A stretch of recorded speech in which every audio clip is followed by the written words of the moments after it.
Hey everybody, and welcome back to my channel where today we are going to be doing my September mid-month wrap-up. So we're going to look at everything I read in the first 2 weeks of September.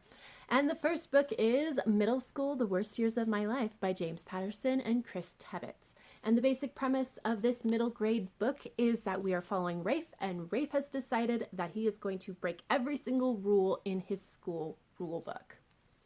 And the story goes from there. This is not a book that I picked out. It is my older child's pick for me for this month. And I generally don't read middle grade. I don't really like it, partially because I struggle with the main characters. It's just an age range that I just kind of struggle with. But I also hated the premise. So, like, even as a middle schooler, I was not a rule breaker. Like, I would not have been interested in this story.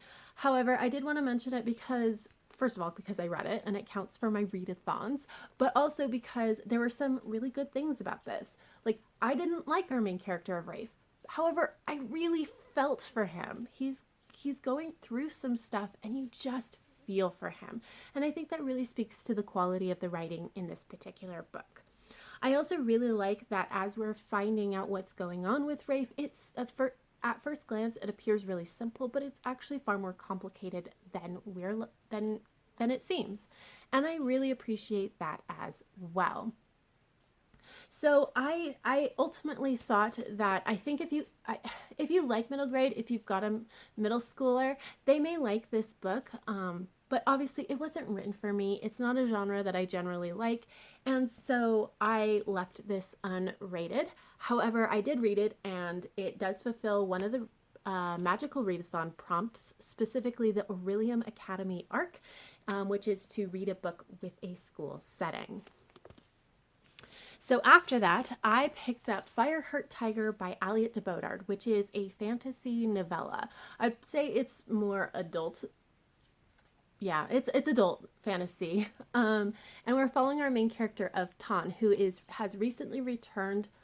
She's a princess, and she's recently returned to the palace from a foreign country where she was more or less held hostage. And now there is a delegation from that country that is coming to the palace to kind of discuss like trade and a treaty potentially. And Tan has to deal with all kinds of really memories. She has to deal with her memories and what she's going to do. And the story goes from there. So I really like this.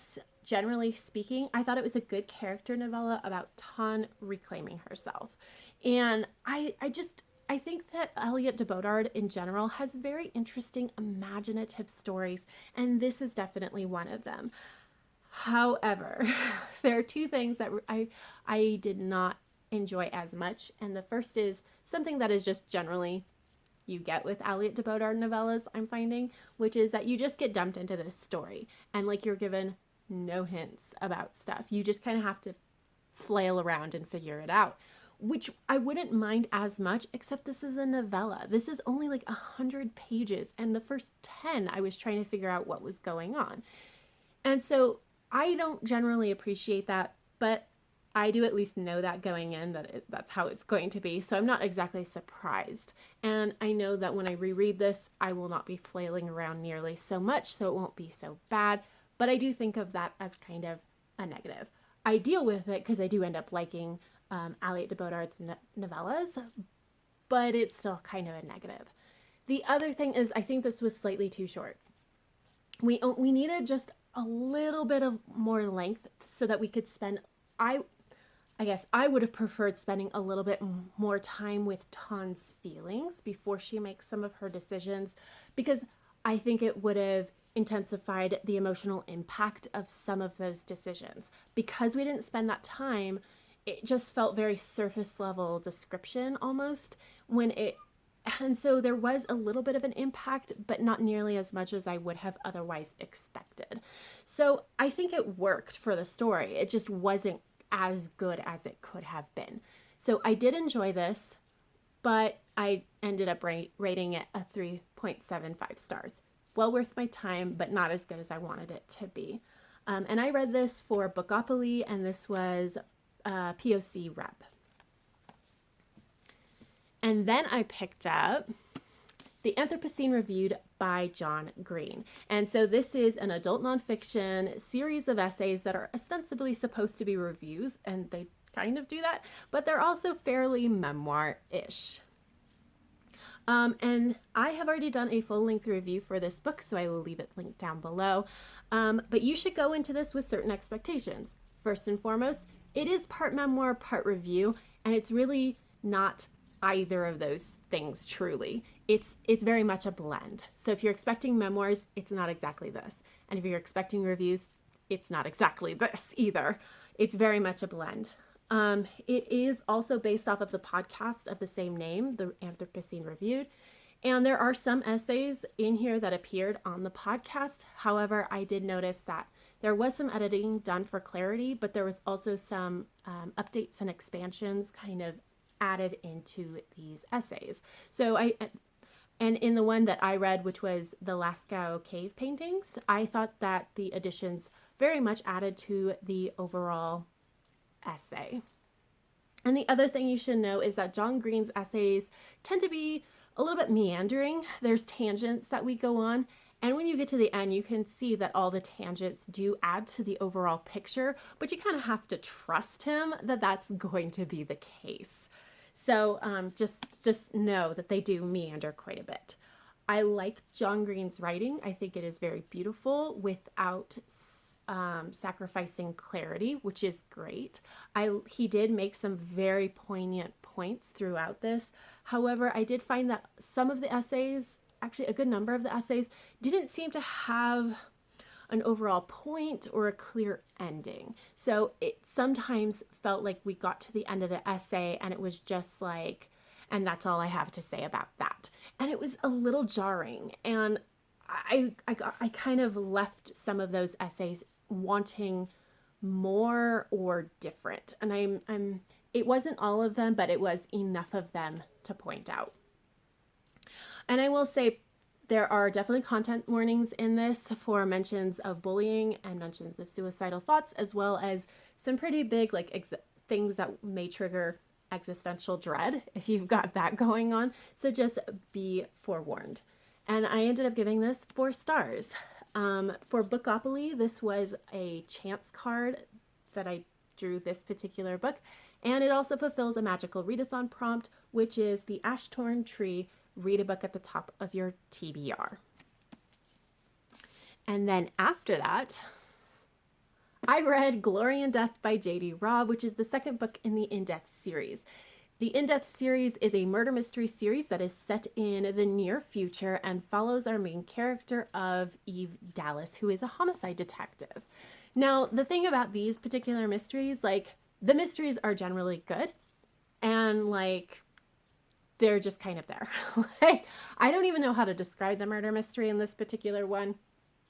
It's a murder mystery. So I like the In-Depth series in general because I do think that the mysteries always tend to be solid, and I generally like the character development that happens around it. However, this book very much felt like it was in the 90s. I can't point to anything specific, but it very much felt like a 90s book, which, I mean, it was written in the mid-90s. So that makes sense. I will also, just as a side note, I'm not an expert, but I believe that there was a character in here that was written in a way that I think that they were supposed to be speaking AAVE. And if that's the case, I'm pretty sure that it was grammatically incorrect, which is not great. However, I am not an expert, so I don't know for sure, but that's kind of what it seems to me, so just be aware. And interestingly, in this particular murder mystery, the murders end up being super misogynistic, which this is a reread, and the first time I read it, I remember thinking that's not very realistic, and nowadays I'm just like, oh, that hits harder. That could definitely happen now, which is a really interesting thing.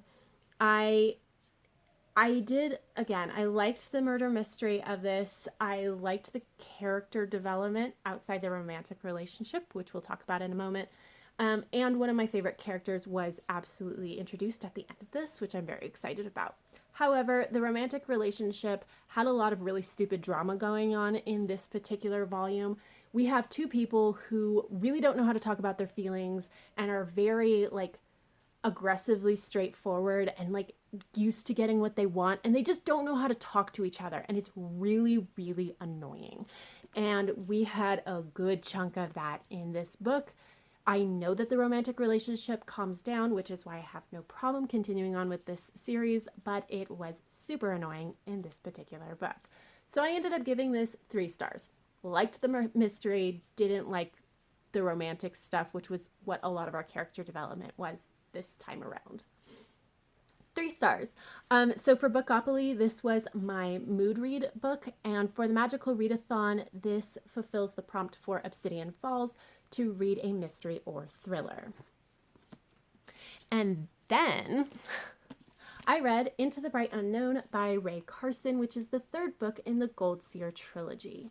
So the Gold Seer trilogy is a young adult Old West fantasy trilogy where we're following our main character of Leah, who has the ability to sense gold, which is great for the Old West.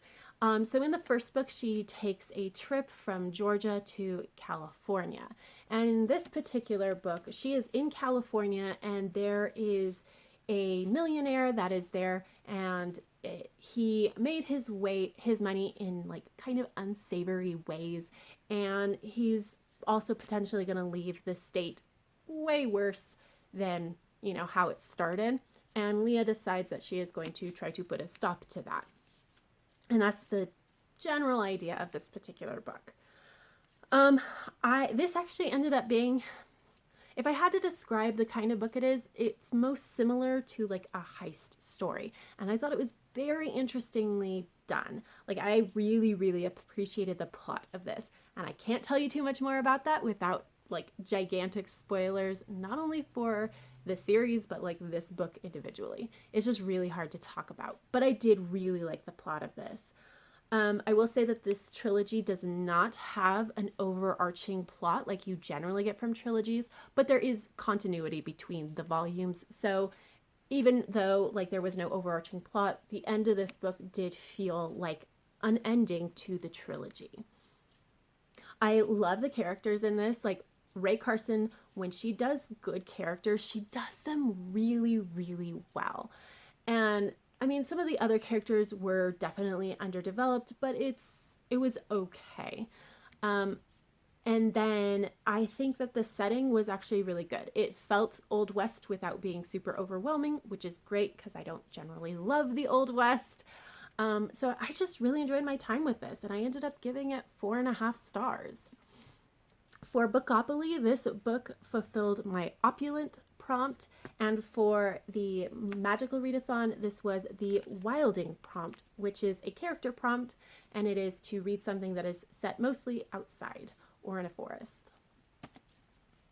And then the last thing I have to talk about is my one DNF, and that is The Brides of Rollrock Island by Margo Lanagan. And this seems to be a young adult fantasy folklore kind of thing. It is definitely taking from the myths of Selkies, which, if you don't know, are basically seals that can turn into usually women, but also men, frequently also men. And when they do, they kind of shed their seal skin, and then and they need to have that skin to be able to turn back into a seal. And so part of the folklore part of it is that if you steal a Selkie skin, they can't turn back into a seal, and so you can keep them on land indefinitely. And that's kind of what this is all based off of. I didn't actually get far enough into this to really be able to tell specifically what this book is about, because I DNF'd it at page 33, mostly because this was just not for me at all. The sentence structure of this for me was horrid. It's the kind where I just got lost in the middle of it. And like, the descriptions to me didn't make a ton of sense. They just did not work. And we also just got dropped into the setting of this story, and we met so many different characters, and I just really did not know what was going on. So it was like just absolutely the worst kind of book for me, and so that's why I ended up DNFing it. Now, however, I am going to still count this for both of my readathons because I truly believe that if you chose a book with the best of intentions and it just didn't work out, you should not be penalized.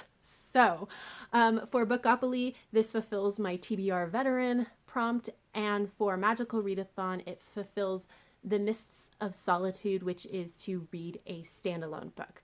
Now, for Magical Readathon, if I have enough time at the end, I will try to read something else that is a standalone to get this prompt in accordance with the rules of the readathon. But if I don't, I'm still counting it.